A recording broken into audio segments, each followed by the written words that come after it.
Assalamualaikum warahmatullahi wabarakatuh. Apa kabar Sobat NCS? Bertemu lagi dalam program podcast NCS. Kali ini kita sudah ditemani oleh Bang Sugeng. Apa kabar Bang Sugeng? Ya baik, Alhamdulillah Mas Agus. Alhamdulillah. Nah, kali ini Bang Sugeng akan sharing terhadap kita aktivitasnya sebagai tim operasional atau tim delivery. Seperti yang kita tahu, dalam dunia ekspedisi, tim kurir tidak terlepas sebagai sosok yang mengantar paket hingga ke tangan customer dengan selamat.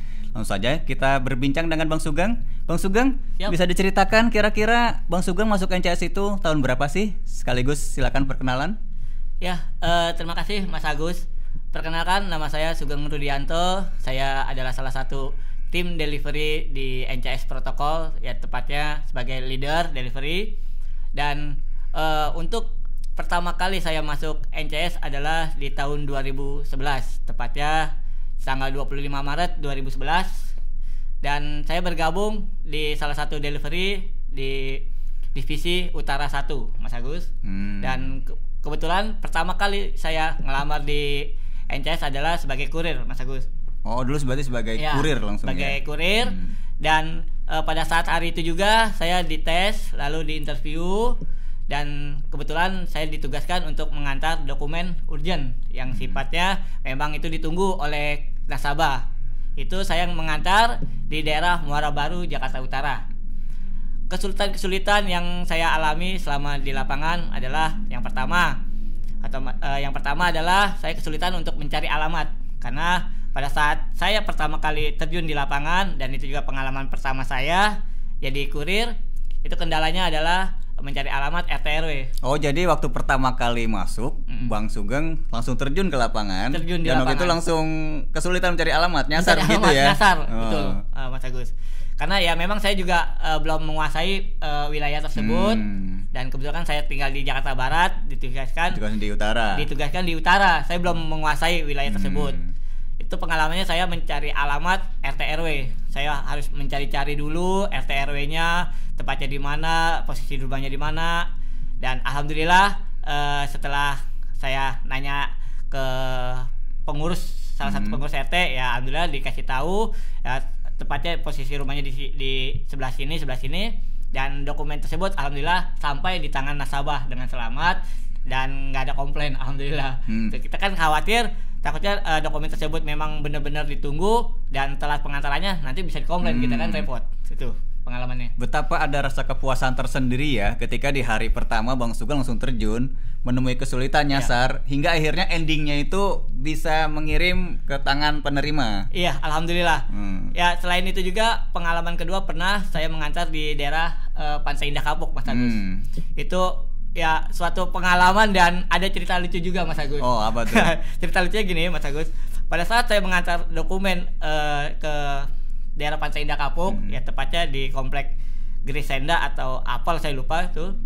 Nah, itu saya mengantar ke salah satu rumah. Nah, itu di salah satu rumah itu ada binatang. Ya, ada binatang penjaganya ya. Binatang. Nah, itu tanpa saya sadari ternyata binatang tersebut tidak dirantai oleh pemiliknya. Nah, disitulah saya dikejar-kejar, Mas Agus. Itu pengalaman, salah satu pengalaman juga. Nah, disitulah ya dibilang takut namanya, dikejar-kejar oleh binatang tersebut. Ya alhamdulillah ya sebisa mungkin ya saya berlari, ya kan. Nah, saya istilahnya minta perlindungan dari salah satu security komplek lah.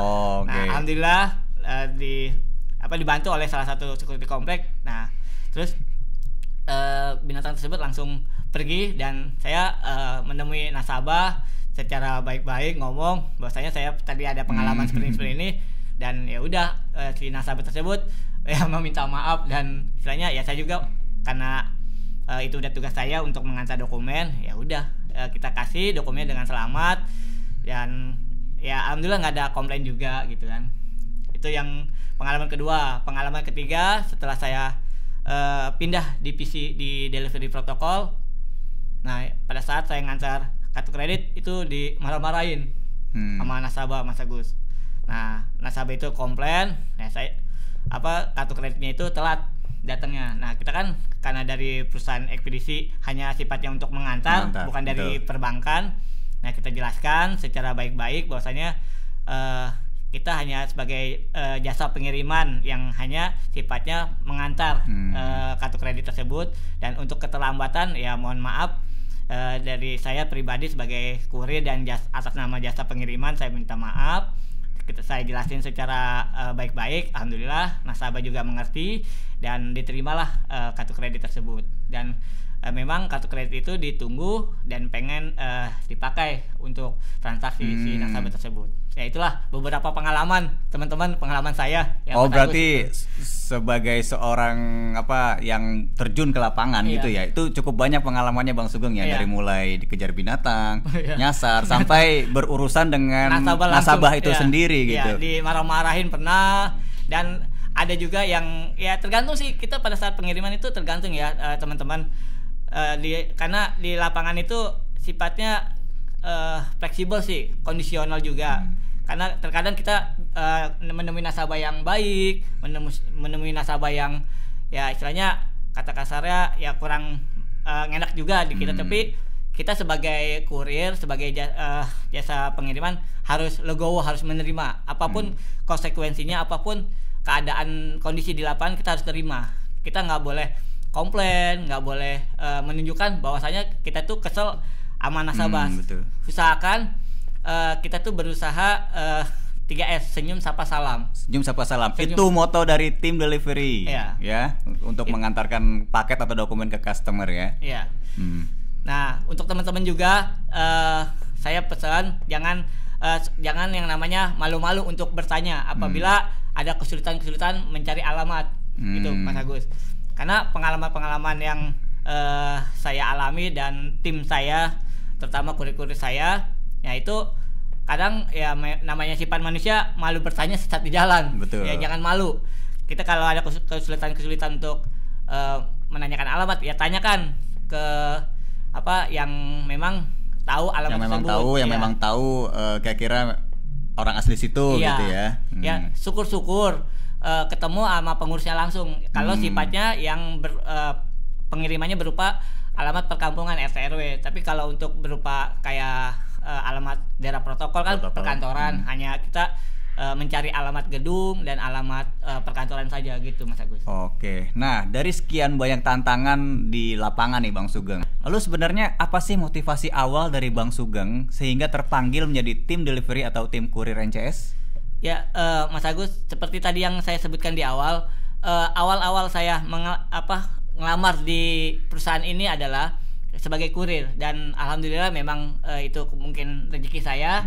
Saya ditempatkan di posisi sebagai leader. Tapi posisi saya sebagai leader tidak menutup kemungkinan suatu saat bakalan terjun juga di lapangan. Dan alhamdulillah sesekali saya juga terjun ke lapangan. Saya ingin tahu kondisi di lapangan kayak gimana, ya kondisi kurir seperti apa pada saat pengiriman. Dan itulah yang tadi saya sebutkan beberapa pengalaman saya sebagai kurir gitu, nyobain sebagai kurir pada saat pengiriman. Oh ini loh kendalanya pada saat pengiriman seperti ini, menemui nasabah yang baik, yang istilahnya sifatnya marah-marah atau apa, ya itulah tantangan kita sebagai kurir gitu Mas Agus. Oke. Nah, saya dengar-dengar sebagai seorang leader Bang Sugeng juga punya pengalaman nih, terutama tentang berhadapan dengan masalah yang dihadapi oleh anak buah Bang Sugeng yang pernah kehilangan motor dan juga barangnya. Bisa diceritakan Bang Sugeng waktu itu kira-kira sebagai seorang leader atau pimpinan yang menangani beberapa kurir, penanganan apa yang Bang Sugeng lakukan? Ya,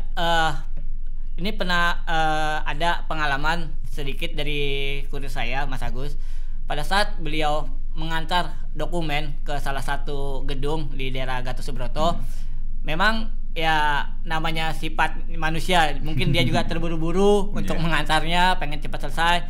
Nah, dia parkir sembarangan Mas Agus, parkir sembarangan di trotoar, padahal di gedung tersebut ada fasilitas parkirnya. Cuman mungkin karena sudah terbiasa parkir di trotoar itu, nah beliau nitip ke salah satu sapam.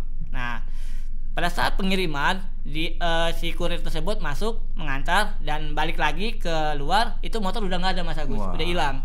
Motor dan tasnya berdua itu. Jadi motornya hilang, tasnya juga hilang. Nah, si kurir tersebut melaporlah ke kantor. Pertama lapor ke saya via WhatsApp, telepon, Pak Sugeng, saya telah terjadi kehilangan sebuah motor dan tas yang berupa isinya dokumen pengantaran saya pada saat itu. Nah, saya pada saat kejadian itu langsung lapor ke SPP dan manajer.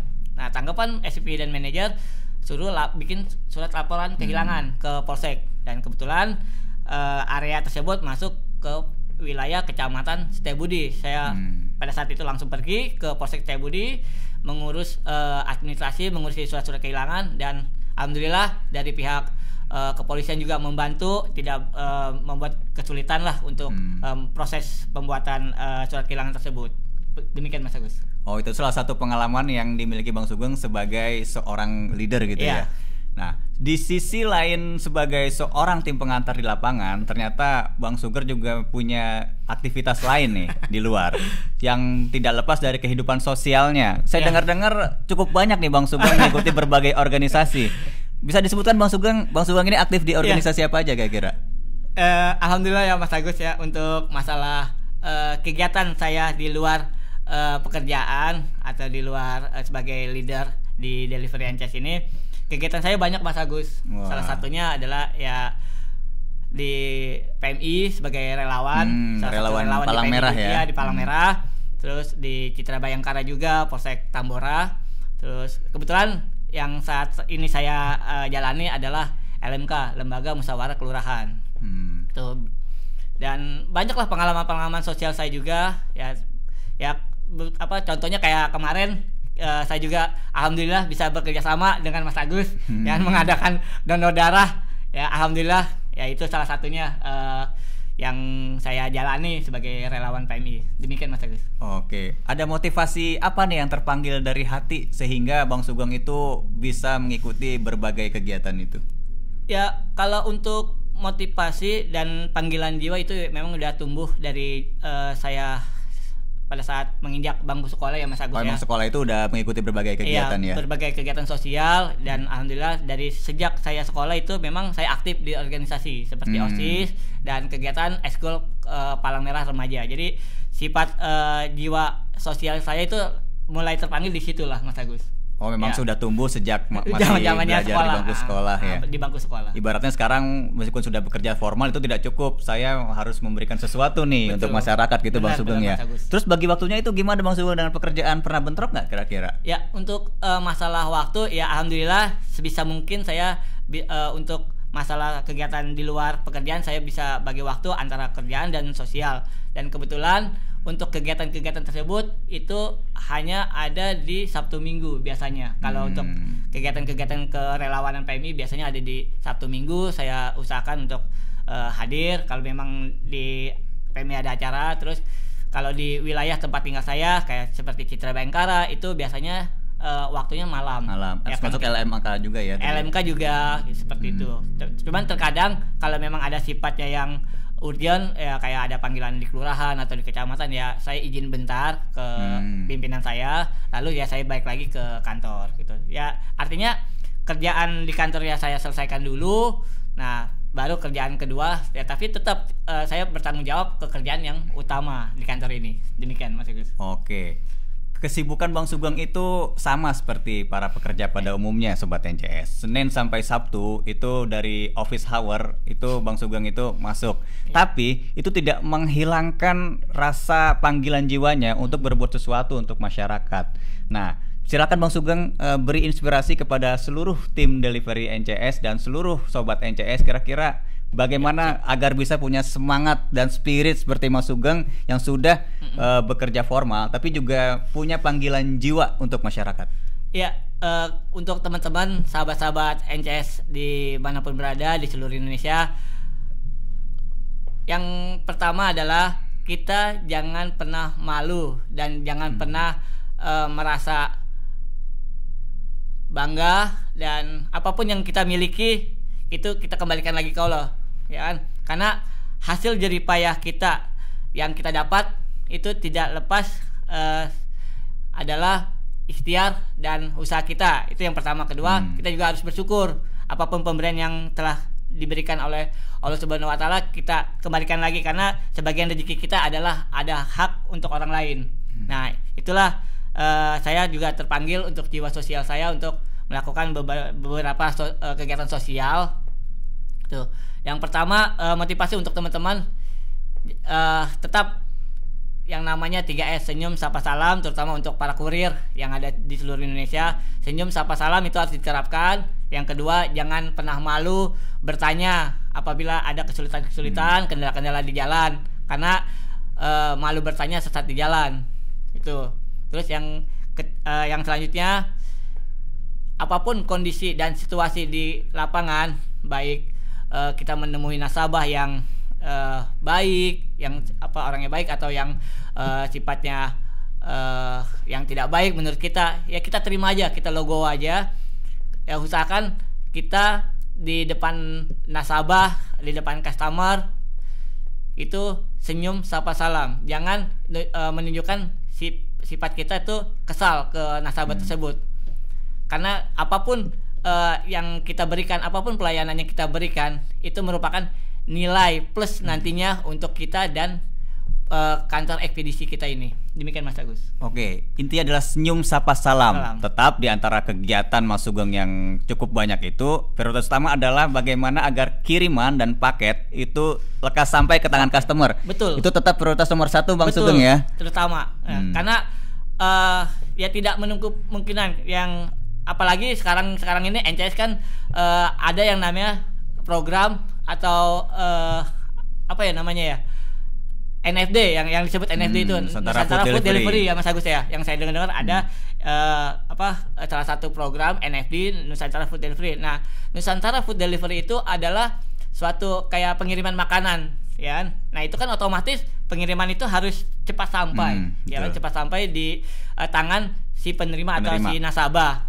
Nah, kalau kita telat pengantarannya aja, otomatis si nasabah komplain. Nah, itulah yang tadi saya bilang, apapun kondisinya di lapangan, ya kita harus siap gitu loh, siap nerima konsekuensinya. Ya syukur-syukur kita nemuin nasabah yang baik gitu kan. Kalau yang nggak, ya menurut kita nggak baik, ya udahlah, kita jangan menonjolkan sifat ketidaksukaan kita, sifat sifat maksudnya kesal kita terhadap nasabah. Usahakan kita tuh tetap senyum. Insya Allah kok nanti apapun yang kita lakukan itu bakalan menjadi nilai ibadah buat kita.